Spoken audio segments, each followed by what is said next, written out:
Good morning दोस्तों, स्वागत है आप सभी का आपके अपने चैनल प्राइम टीम्स में। उम्मीद करता हूँ आप सब काफ़ी अच्छे होगा और आपका कल का दिन यूजुअली बहुत प्रॉफिट में गया होगा। अगर आपने वीडियोस फॉलो करी होगी, कुछ टिप्स जो मैंने दी थी वो फॉलो करी होगी, चाहे मेंस की बात हो चाहे वुमेंस की बात हो। वुमेंस के मैच में थोड़ा सा क्रेडिट इशू था, उस वजह से हमें जॉर्जिया एल्विस लेना पड़ा था। अगर अपन कल के रिजल्ट्स देखें तो एल्विस की जगह अगर अपन कैप्सी ले पाते, जो मैंने आपको बताया था क्रेडिट का इशू है, इस वजह से मैनेज नहीं कर पा रहा हूँ, तो अल्ट्रा क्लीन स्वीप जाता। क्रिस्टी गॉर्डन मैंने इस टीम में लिया था, लेकिन आपको पता है कि मैंने इन्फॉर्म कर दिया था ऑलमोस्ट 4 मिनट पहले 7:26 पे कि मैं टैश फेरेंट के साथ जा रहा हूँ क्रिस्टी गॉर्डन की जगह। क्यों? क्योंकि जो ओवल के प्लेयर्स है वो स्पिन अच्छा खेल सकते हैं और टैश फेरेंट फिर डेथ में बॉल डालेगी तो विकेट्स मिल सकते हैं। तो टैश फेरेंट के साथ वही हुआ, 4 विकेट उन्होंने लिए, अल्ट्रा क्लीन स्वीप करवाया। ये थी ड्रीम 11 की टीम। अगर आप एक चीज़ नोटिस करोगे तो यही गेम अगर आप नया 11 पे खेलते तो ये जो टीम मैंने दी थी, सेम एग्जैक्ट जो वीडियो में टीम दी थी, उससे आप अल्ट्रा क्लीन स्वीप कर जाते। कैप्टन कौन था? मैरिसन कैप। हमारे पास सारे प्लेयर्स थे जिसने अच्छा परफॉर्म किया, चाहे एमी ऑल आउट की बात कर लो, 1 विकेट उन्होंने लिया था। बर्न्स ने अच्छा परफॉर्म किया था, डोनोवन निकक ने अच्छा परफॉर्म किया था। केएफसी की बात कर लोगे, क्रिस्टी गॉर्डन, नताशा फेरेंट यहाँ दोनों आ गई थी, इजाबेला वोंग आ गई थी, शबनम इस्माइल भी आ गई थी एमी जोन्स के साथ। ठीक है, तो ये सारे प्लेयर्स थे हमारी टीम में। कैप्टनसी वाइस कैप्टनसी भी ऑलमोस्ट परफेक्ट थी। आपको करना ये था कि आपको नया 11 डाउनलोड कर लेना था और ग्रैंड लीग भी ज्वाइन करते ना, आराम से टॉप 5 में रैंक आ जाती है आपकी इजीली। कुछ करने की आपको ज़रूरत नहीं थी। अभी भी ज़्यादा देर नहीं हुए, कंपटीशन बहुत कम है और टीम यहाँ पे बहुत बढ़िया बन जाती है, खासकर ऐसे मैचेस में जहाँ क्रेडिट का बहुत ज़्यादा इशू है, और बड़े मैचेस में, क्योंकि बड़े मैचेस में दोनों अच्छी टीम्स हमेशा आती हैं। ठीक है, अगर कोई टीम फाइनल में पहुंच रही है तो उसका मतलब क्या है कि वो दोनों ही टीमें स्ट्रॉन्ग है, और दोनों ही टीमें स्ट्रॉन्ग है तो प्लेयर्स अच्छे होंगे, प्लेयर्स अच्छे होंगे तो क्रेडिट ज़्यादा होंगे, और वहीं क्रेडिट की हमें दिक्कत आ जाती है। तो कमेंट सेक्शन डिस्क्रिप्शन में लिंक है, आप नया 11 डाउनलोड कर सकते हो। मैंने रेफर कोड भी वहाँ दिया है, यूज़ कर लोगे तो कुछ एक्सक्लूसिव बोनस आपको मिल जाएगा। साथ में जो ऑफर्स हैं उनके बारे में ऑलरेडी बता चुका हूँ, टेलीग्राम पे आओगे तो फिर से बता दूंगा। अभी फाइनल मैच है आज के दिन, तो थोड़ा सा अपन ज़्यादा फोकस करते हैं नोट्स की तरफ, रिकॉर्ड्स की तरफ। बाकी जो प्रमोशन वगैरह है वो टेलीग्राम पे करते रहेंगे। ठीक, Southern Brave versus Oval Invincibles खेलेंगी women's final, the 100 women's competition 2021 का मेडन इनॉग्रल सीजन का फाइनल। कौन जीतेगा? आपको क्या लगता है? कमेंट करके जरूर बताना। टैक्टिकली और रिकॉर्ड्स क्या कहते हैं कि कौन जीत सकता है, उसकी बात अपन करेंगे, तो वीडियो स्टार्टिंग से लेकर एंड तक देखना। लाइक करके शुरुआत करोगे तो आपका मैच और भी अच्छा जाएगा। चैनल सब्सक्राइब अभी तक नहीं किया है तो वो कर लेना, बेल आइकन प्रेस कर लेना। इसके बाद मेंस फाइनल का वीडियो आएगा, वो वीडियो आपके लिए देखना इससे भी ज़्यादा इंपॉर्टेंट है, क्योंकि भाई वहाँ तो क्रेडिट की बहुत ज़्यादा ही कमी है और प्लेयर्स भी कुछ ऐसे हैं जो वापस आ रहे हैं और कुछ ऐसे इंपॉर्टेंट प्लेयर्स हैं जो वापस चले गए। तो न्यूज़ वगैरह देखने के लिए आपको बहुत इंपॉर्टेंट है वो वीडियोस में सारी न्यूज़ शेयर करिए। ठीक है, तो ये मैच कहाँ होने वाला है? वेन्यू है लॉर्ड्स लंदन। ठीक है, लॉर्ड्स का स्टेडियम लंदन, अभी जहाँ इंडिया जीती थी वही, हाँ वही लंदन। ठीक है, टोटल 77 मैचेस हुए हैं यहाँ पे। T20 की अपन बात कर रहे हैं, क्योंकि T10 या फिर 100 तो इससे पहले इस वेन्यू पे हुआ नहीं है। तो टोटल 77 T20 मैचेस हुए यहाँ डोमेस्टिक, जिसमें से 3 वुमेंस के रहे। तो उन 3 वुमेंस के मैचेस में क्या हुआ है? 127 जो है हमारा फर्स्ट इनिंग का एवरेज निकल के आ रहा है स्कोर। एवरेज सेकंड इनिंग का स्कोर देखोगे तो 116 निकल के आ रहा है। अब वहीं आप देखोगे कि बैटिंग फर्स्ट करते हुए 2 बार टीम जीती है और चेस करते हुए सिर्फ 1 बार। तो एवरेज स्कोर भी हमें यही बता रहा है कि जो टीम पहले बैटिंग फर्स्ट करती है वो थोड़े से ज़्यादा रन बना पाती है, जबकि जो चेस करती है वो थोड़े से कम बना पाती है। तो जो टीम पहले बैटिंग करेगी उस पर ज़्यादा तवज्जो देना, ज़्यादा ध्यान देना, और उसके ज़्यादा प्लेयर्स एटलीस्ट बैट्समैन तो ज़्यादा पिक करना। ठीक है, ये हो गई ग्राउंड की बात। ग्राउंड पे वुमेंस कैसे खेलती है, एवरेज स्कोर की बात हो गई। देख लेते हैं हाईएस्ट टोटल कितना बना है इस ग्राउंड पे 100 में। तो यहाँ पे 100 के 3 मैचेस हुए हैं। ठीक है, उस 3 मैचेस को अपन डिस्कस करेंगे, उन 3 मैचेस का सिनेरियो। उससे पहले ये देख लेते हैं कि हाईएस्ट स्कोर कितना गया है यहाँ पे। हाईएस्ट 151 गया, बनाया था ट्रेंट रॉकेट वुमेंस ने, वो टूर्नामेंट से बाहर हो चुकी है। तो ये भी हमें एक चीज़ दिखाता है कि बैटिंग के लिए अच्छा ट्रैक है, बैटिंग फर्स्ट करते हुए। ठीक, परफॉर्मेंस देखोगे दोनों ही टीम्स का इस ग्राउंड पे। तो ओवल इनविंसिबल ने 1 मैच खेला यहाँ पे, वो 1 मैच जीत गई थी। साउदर्न ब्रेव ने भी 1 मैच खेला यहाँ पे, वो भी जीत गई थी। लंदन स्पिरिट को दोनों ने हराया था। अब उन मैचेस में क्या हुआ था वो देखने के लिए अपन चलते हैं रिसेंट मैचेस इस वेन्यू पे। तो लंदन स्पिरिट ने, जब लंदन स्पिरिट और साउदर्न ब्रेव का मैच हुआ था और साउदर्न ब्रेव ने लंदन को हराया था, तब किसने परफॉर्म किया था उसकी बात अपन करेंगे आगे। उससे पहले एक चीज़ आपको नोटिस करवा दूं कि स्पिनर्स का बोलबाला इस वेन्यू पे रहता है। ये देखो, स्पिनर्स को 9 विकेट मिले थे इस मैच में और पेसर्स को सिर्फ 3। यहाँ पे पेसर्स को 6 मिले, स्पिनर्स को सिर्फ 3, जब ट्रेंट और लंदन खेली। और उससे पहले अगर ओवल और लंदन का मैच देखोगे तो उसमें भी एक चीज़ कॉमन दिखेगी कि स्पिनर्स को 6 विकेट मिले और पेसर्स को 6, यानी स्पिन अच्छा खासा होता है इस वेन्यू पे। तो आपकी टीम में स्पिनर्स होने चाहिए। ठीक है, ओवरऑल अगर आप विकेट्स की समरी देखोगे तो स्पिनर्स 3 विकेट से लीड कर रहे हैं, जहाँ स्पिनर्स 18 विकेट लिए, वहीं पेसर ने सिर्फ 15 विकेट लिए हैं। सेकंड इनिंग में खासकर 8 विकेट से आगे है स्पिनर्स, 10 विकेट से आगे, और पेसर्स तो फर्स्ट इनिंग में सेकंड इनिंग पीछे हैं। और दोनों ही टीम में कुछ क्लास स्पिनर्स हैं, आपकी टीम में होने चाहिए अगर आपको क्रेडिट अलाउ करते हैं तो। बाकी क्या हो सकता है उसकी बात अपन आगे करते हैं। अब अपन देखते हैं सीरीज परफॉर्मेंसेस। सीरीज में किसने अभी तक क्या किया है ओवल इनविंसिबल वुमेंस की तरफ से स्टार्ट करेंगे। सबसे पहले देखते हैं रन किसने बनाए। डोनोवन निकक 8 मैचेस खेले, 233 रन बना चुकी है 93.50 के एवरेज के साथ। बहुत 2-3 मैचेस में नॉट आउट रही है, तो ये एवरेज इतना ज़्यादा है। थर्ड हाईएस्ट रन गेटर है टूर्नामेंट में। उनके बाद आती है Georgia Adams, Alice Capsey, Marizanne Kapp और फ्रान विल्सन। 129, 132, 123 और 83 रन इनके हैं इस टूर्नामेंट में 8 मैचेस में। विकेट्स की बात करोगे तो टैश फेरेंट भाई लीडिंग विकेट टेकर है इस टूर्नामेंट की, first highest wicket taker first क्या होता है, हाईएस्ट विकेट टेकर ही है। 8 इनिंग में 18 विकेट ले चुकी, 8 इनिंग में 18 विकेट, यानी एटलीस्ट 2 विकेट तो हर मैच में लेके जाती है टैश फेरेंट। उनके बाद आती है डैन वैन नीकक, 8 इनिंग में 7 विकेट इनके पास है। मैडी विलियर्स जिन्होंने लास्ट मैच में बॉल नहीं डाली और यूजुअली अपना पूरा बॉलिंग ओवर का कोटा नहीं डाल रही है, एज अ बैटिंग ऑलराउंडर खेल रही है, उन्होंने 5 मैचेस में 6 विकेट लिए हैं। मरीजन कैप ने 4 मैचेस में 7 विकेट लिए, ठीक है, इंजरी के चलते बीच में 2-3 मैचेस के बाहर थी, तो 4 ही मैचेस खेले और उन 4 मैचेस में बहुत बड़ा इंपैक्ट डाला है, 7 विकेट लिए हैं। ये हो गई सीरीज परफॉर्मेंसेस की बात। अब अपन चलते हैं कि जब लास्ट टाइम इन दोनों का मैच हुआ था, यानी लास्ट जो हेड टू हेड हुआ था, तब किसने परफॉर्म किया था, कौन जीता था। तो भाई जब लास्ट हेड टू हेड हुआ था तो साउदर्न ब्रेव जीत गई थी, पूरे के पूरे बहुत कितने रन से जीती थी आप, मैंने 30 रन से जीती थी, यानी देखो 85 ही बनाने दिए थे, खुद ने 115 बनाए थे। अब पहले बैटिंग कर रही थी साउदर्न ब्रेव, 115 बनाए, रन किसके थे, सोफी डंकली के रन थे, स्टेफानी टेलर के रन थे। विकेट्स देखो तो फिर से आपको टैश फेरेंट और एलिस कैप्सी के दिख जाएंगे। तो ये 4 प्लेयर थे जिन्होंने परफॉर्म किया था जब लास्ट हेड टू हेड हुआ था।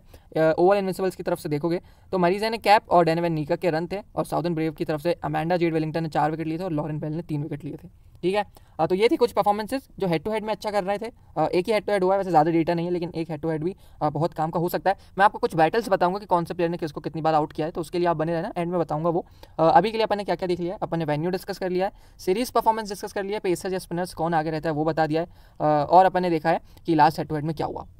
अब अपन चलते हैं साउदर्न ब्रेव की तरफ से कि उनकी तरफ से कौन सीरीज में अच्छा कर रहा है। तो स्टेफानी टेलर 141 रन बना चुकी है, डैन वाइट 133 रन बना चुकी है, सोफी डंकली 113। विकेट्स की बात करोगे तो अमेंडा जेड वेलिंगटन और शेफर्ड विकेट ले रही है, ठीक है। आपको क्या लगता है कि कौन सी टीम ऑन पेपर स्ट्रॉन्ग लग रही है। मुझे तो लगता है कि ओवल इनविंसिबल्स फाइनल जीतने वाली है। जो भी आपको लगता है वो कमेंट करके ज़रूर बताना, बहुत इंटरेस्टिंग मैच होने वाला है। अगर आप सीरियसली फैंटेसी से हट के अगर मैच भी एंजॉय करते हो तो आपके लिए बहुत अच्छा मैच होने वाला है, ठीक है। अब देखते हैं अपन प्लेइंग 11 स्टार्ट करेंगे ओवल इनविंसिबल्स की तरफ से। तो ओवल की तरफ से लास्ट मैच जो उन्होंने कल ही खेला है, उसकी परफॉर्मेंस मैंने ऐड कर दी है। जॉर्जिया एडम्स और डैन वैन नीकक ओपन कर रही थी। वैन नीकक सिर्फ 2 रन पे आउट हो गई, जॉर्जिया एडम्स 4 रन पे आउट हो गई, ठीक है। दोनों ओपनर जल्दी चले गए, लेकिन फिर मिडिल ऑर्डर ने संभाला। फ्रैन विल्सन 21 रन बनाए, मरीजन ने कैप 37 रन बनाए, साथ में 3 विकेट भी लिए थे। फिर सेकंड इनिंग में मैडी विलियर्स ने 4 रन बनाए थे और बॉल एक भी नहीं डाली थी। ये चीज़ ध्यान रखना, सिलेक्शन परसेंटेज बहुत ज़्यादा है इनका, मुझे नहीं पता क्यों है, क्योंकि बॉल तो इतनी डाल नहीं रही है। तो टॉप 5 क्या ये परफॉर्मेंस था लास्ट मैच में।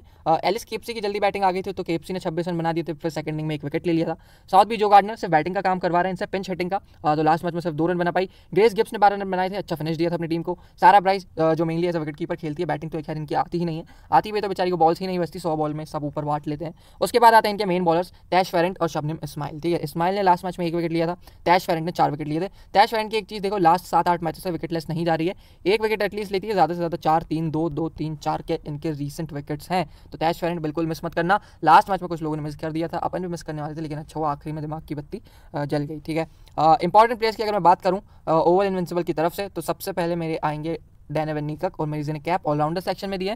दोनों में प्रेफर करूंगा बैटिंग सेक्शन से जॉर्जिया एडम्स। उसके बाद जाओगे, आपके पास जॉर्जिया एडम्स की जगह ऑप्शन है फ्रान विल्सन, इंटरनेशनल एक्सपीरियंस है फ्रान विल्सन के पास, जॉर्जिया एडम्स के पास डोमेस्टिक एक्सपीरियंस है, ठीक है। टॉप 4 की बात हो गई। 5, 6, 7, 8 में से मेरे लिए कौन इंपॉर्टेंट है, एलिस कैप्सी इंपॉर्टेंट रहेंगी, उनके बाद टैश फेरेंट और फिर नीचे से शबनम इस्माइल। तो ये क्लियर 5-6 प्लेयर्स है जो मुझे ओवल इनविंसिबल्स की तरफ से पसंद आ रहे हैं, और वही रिसेंटली अच्छा कर रहे हैं, सीरीज में वही अच्छा कर रहे हैं, और उनके पास एक्सपीरियंस भी है ऐसे बड़े मैचेस में परफॉर्म करने का, बड़े मैचेस में खेलने का, ठीक है। साउदर्न ब्रीव की प्लेइंग 11 देखते हैं। तो डैनी वाइट और गेबी लुइस ओपन कर रही हैं जब से मंदना गई हैं, एक ही मैच हुआ है, गेबी लुइस लाई थी लास्ट मैच में, सिर्फ 9 रन बना पाई थी। मंदना की वजह से जो इंपैक्ट पड़ रहा है डैनी वाइट पे वो भी दिखने को मिला हमें, सिर्फ 20 रन बना के आउट हो गई लास्ट मैच में, क्योंकि उस तरफ से गेबी लुइस थोड़ा सा स्लो खेल रही थी, तो प्रेशर आया डैनी वाइट पर और वो भी अपना विकेट दे गई। तो 20 रन और 9 रन की ओपनिंग पार्टनरशिप इन्होंने करी थी। फिर आई थी स्टेफानी टेलर 23 रन बनाए थे, डंकली ने 58 बनाए थे और मिया बाउचर ने 2 रन बनाए थे। इतने ही विकेट गिरे थे इनके, और ये थे इनके बैटिंग परफॉर्मेंसेस। उससे पहले की सीरीज में बैटिंग परफॉर्मेंस देखोगे तो डैनी वाइट अच्छा कर रही है, स्टेफानी टेलर भी ठीक ठाक कर रही है, सोफी डंकली कमाल के फॉर्म में है। लास्ट 5 मैचेस की बात करोगे तो हर बार 20 का आंकड़ा जो है पार किया है डंकली ने। मिया बाउचर अगर बैटिंग आती है तो अच्छा परफॉर्म करके दे देती है। फिर आती है इनकी विकेट कीपर कार्ला रड, ज़्यादा काम की नहीं है। उसके बाद आता है सबसे डिफिकल्ट सेक्शन इनका, Amanda Jade Wellington, leg break bowler, last match में 4 विकेट लिए थे, और अभी जब हेड टू हेड अपन ने देखा था वो याद हो तो उस मैच में भी 4 विकेट लिए थे जो यहाँ दिया है, ठीक है। तो अमेंडा जेड वेलिंगटन, आन्या श्रपशोल नया बॉल डालती है, अगर फर्स्ट इनिंग में बॉल डाले तो ले सकते हो, लेकिन एक चीज़ ये भी ध्यान रखना, जब अपन ग्राउंड डिस्कस कर रहे थे तो एक चीज़ अपन ने नोटिस करी थी कि स्पिनर्स को ज़्यादा विकेट मिल रहा है, आन्या श्रपशोल मीडियम पेसर है। फिर तारा नॉरिस इनके पास लेफ्ट आर्म मीडियम, अगर फर्स्ट बॉलिंग डाले तो ले लेना, 5 मैच में ये भी विकेटलेस नहीं गई है। Lauren Bell same as Shrubsole, इनका भी काम है बॉल स्विंग करवाना अर्ली इन द इनिंग्स।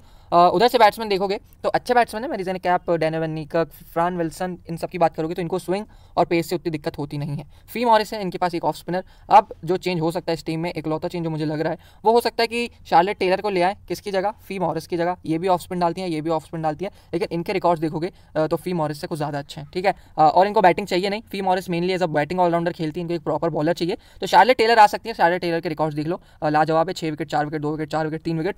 तो अगर ये आती हैं और आपको रिस्क लेना पसंद है तो आप अपनी स्मॉल लीग टीम में रख सकते हो, बाकी ग्रैंड लीग टीम में तो आप लेके जाओगे, ठीक है। प्लेइंग 11 की बात होगी, सब कुछ होपफुली आपको मैंने क्लियर कर दिया है। अब अपन ड्रीम 11 टीम देख लेते हैं। उससे पहले जो मैंने आपको बोला था कि मैं बैटल दिखाऊंगा, तो बैटल देख लेते हैं कि कौन किसको कितनी बार आउट कर चुका है, ठीक है। स्टार्ट करते हैं अपन कि साउदर्न ब्रेव की तरफ से कौन कौन आउट हुआ है, किस किस को। तो एक चीज़ डैनी वाइट को लेकर नोटिस करो, डैनी वाइट को शबनम इस्माइल एक बार आउट कर चुकी है, डैनी वाइट को मरीजन कैप एक बार आउट कर चुकी है, डैनी वाइट को डैनियल वैन नीकर्क भी आउट कर चुकी है, और डैनी वाइट को एलेक्स कैप्सी, जब लास्ट हेड टू हेड हुआ था तब कैप्सी भी आउट कर चुकी हैं। तो डैनी वाइट का 36 का तो नहीं, 4-4 का आंकड़ा है, किसके साथ, ओवल इनविंसिबल्स के बॉलर के साथ। तो ये बात होगी डैनी वाइट की। अब अपन देखेंगे, मंदना है नहीं तो अब अपन देखेंगे कि गेबी लुइस जो ओपन करने वाले डैनी वाइट के साथ, उनको क्या, शबनम इस्माइल उनको भी आउट कर चुकी है, नताशा फेरन गेबी लुइस को आउट कर चुकी है। स्टेफानी टेलर को देखोगे तो 2 बार डैनियल वैन नीकर्क के शिकार बन चुकी हैं, 2 बार इस्माइल के शिकार बन चुकी, 1 बार कैप और 1 बार फेरन की, ठीक है। तो ये कुछ बैटल्स हैं जो मेरे को आपको दिखानी थी, मुझे लगा ज़रूरी है।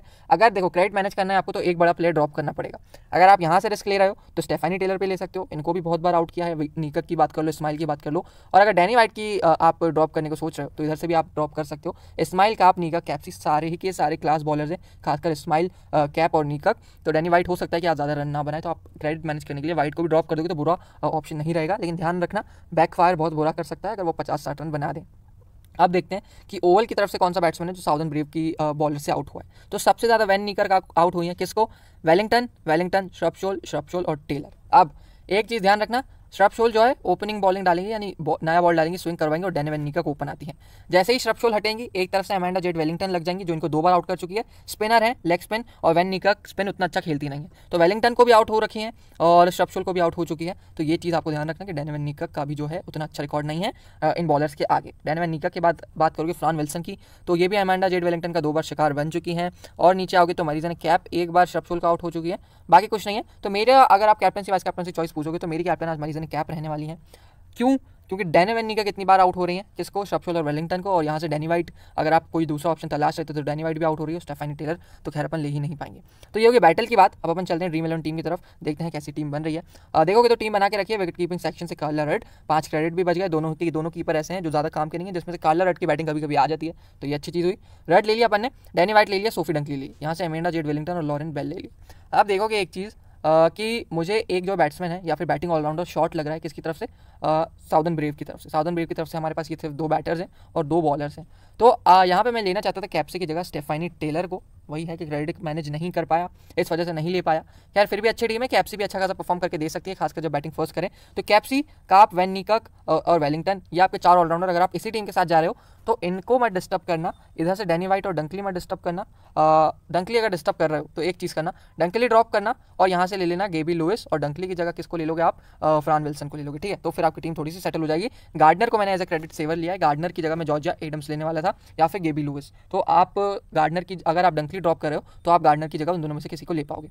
बॉलिंग से इस्माइल और टैश फेरेंट तो ऑब्वियसली आप ड्रॉप करोगे नहीं, और लॉरेन बेल भी अच्छा कर रही हैं। तो ऑलमोस्ट सेटल टीम लग रही है, बस 2 चेंजेस मुझे करने थे इसमें। एक कैप्सी की जगह टेलर, खैर उतना बड़ा इंपैक्ट वो नहीं डल पाएगा, लेकिन एक जो जगह है जहाँ पे चेंज ज़रूरी है वो है गार्डनर की जगह या तो एडम्स या तो विल्सन, ठीक है। अगर यही मैच आप वहाँ पे खेलोगे, कहाँ पे, जहाँ पे सारे मैचेस मैं आपको प्रेफर कर रहा हूँ नया 11 पे, तो क्या रहेगा आपका सिनेरियो, आपका सिनेरियो यही रहेगा कि आप वहाँ पे अच्छी टीम बना पाओगे। यहाँ पे आप स्टेफानी टेलर ले पाओगे कैप्सी की जगह, है ना। गार्डनर को ड्रॉप करना है आपको, तो वहाँ पे आप सिर्फ 2 बैट्समैन के साथ भी जा सकते हो, तो आप गार्डनर की जगह कैप्सी ले लेना और कैप्सी की जगह स्टेफानी टेलर आ जाएगी, तो आप 5 ऑलराउंडर के साथ भी जा पाओगे, तो वहाँ और भी बढ़िया टीम बन जाएगी, ठीक है। तो इतना ही था इस वीडियो में। फाइनल टीम के साथ मैं आपको मिलूंगा टेलीग्राम चैनल पे। लाइक नहीं किया हो अभी तक तो कर देना, चैनल सब्सक्राइब कर लेना। CPL वगैरह की वीडियोस, स्क्वाड एनालिसिस स्टार्ट हो जाएंगे कल से आना, बाकी जब से मैच स्टार्ट होंगे तो वो भी करेंगे। उससे पहले T20 ब्लास्ट के क्वार्टर फाइनल्स कवर करने हैं, और देखता हूँ कोई अच्छी सीरीज होगी तो आपको टेलीग्राम पर इन्फॉर्म करता हूँ, ठीक है। Bye bye.